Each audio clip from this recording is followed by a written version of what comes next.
Bonjour à toutes et à tous, ma team Kiefer, j'espère que vous allez bien. Pour cette nouvelle vidéo, on se retrouve pour le match de rugby Afrique du Sud Écosse pour la Coupe du Monde de rugby 2023 en France. Un des premiers chocs de cette Coupe du Monde. On a quand même eu France, Nouvelle-Zélande qui était une bonne entrée en matière, mais là voilà, c'est vrai que Afrique du Sud Écosse c'est plutôt sympatoche à voir dans un groupe qui va être plutôt le groupe de la mort de cette Coupe du Monde. Pour l'instant voilà, on a eu toutes ces rencontres, donc surtout des différences de niveau remarquables, par exemple entre l'Italie la Namibie, l'Irlande la Roumanie, l'Australie la Géorgie. Angleterre-Argentine, ça aurait pu être plus serré que ça l'a pas été. Voilà, il n'y a pas eu vraiment d'équipes qui se sont accrochées. Afrique du Sud-Écosse, il y a l'opportunité de voir deux belles équipes construire leur jeu et deux belles équipes se rendre coup pour coup. Pays de Galles-Fidji sera également intéressant, sachant que les Fidji sont sur un rugby qui s'améliore d'année en année et les Gallois sont un peu en difficulté, donc on pourrait retrouver deux équipes du même calibre, ce qui est assez rare de retrouver dans la Coupe du Monde de rugby en phase de poule, parce qu'en phase de poule, il y a beaucoup d'hétérogénéité en termes de niveau. Et ça sera en vrai quasiment les derniers premiers matchs de cette phase de poule, parce qu'après on va aborder la deuxième journée, malgré que des équipes n'auront pas joué, c'est les fameuses poules à 5, mais en gros la première journée on pourra dire sera terminée une fois qu'on aura eu Afrique du Sud-Écosse et Pays de Galles Fidji.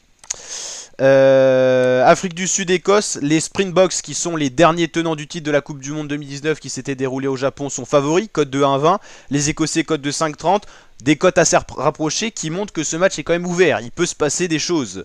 Les Springboks restent sur une victoire écrasante 35-7 face aux All Blacks qui ne sont pas dans leurs meilleures années de rugby, 52-16 face aux Gallois, 24-13 face à l'Argentine, 22-21 face à l'Argentine, ce qui montre que l'Argentine c'est pas normalement une équipe facile à battre. Hier face à l'Angleterre on a vu une équipe d'Argentine se mettant beaucoup à la faute et malgré un joueur de moins pour l'Angleterre, les Anglais ont bel et bien dominé l'Argentine, il n'y avait pas photo. Et il y avait une défaite face aux All Blacks. Bon, l'Afrique du Sud, c'est pas l'équipe en confiance de la dernière Coupe du Monde, mais ça reste un beau rugby. L'Écosse, ils ont battu 33-6 la Géorgie, ils ont perdu face à la France 31-27, mais ils avaient battu la France. Et ils avaient battu l'Italie, donc les Écossais, ça va, ils sont en confiance. Ils sont peut-être dans leur meilleure année du rugby.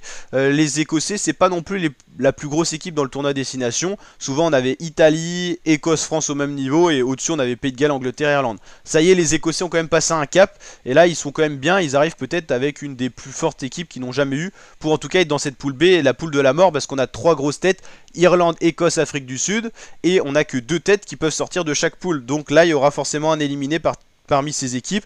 L'Irlande, grand favori de cette compétition. L'Afrique du Sud, dernier tenant du titre, est toujours une belle équipe de rugby. Et l'Écosse, équipe capable de se souder et d'aller très loin. Les Tonga, ça joue bien. Et puis la Roumanie, normalement, c'est un cran en dessous. D'où le score avec cette différence de points face à l'Irlande notamment. Voilà, donc Afrique du Sud, Écosse, un beau match à suivre de rugby. Et on suivra ça sur la chaîne YouTube. Allez, ciao l'équipe. N'hésitez pas à mettre en commentaire si vous voulez le résumé de ce match. Et je vous dis à très bientôt pour l'intégrale Coupe du Monde de rugby sur la chaîne YouTube. Ciao ciao.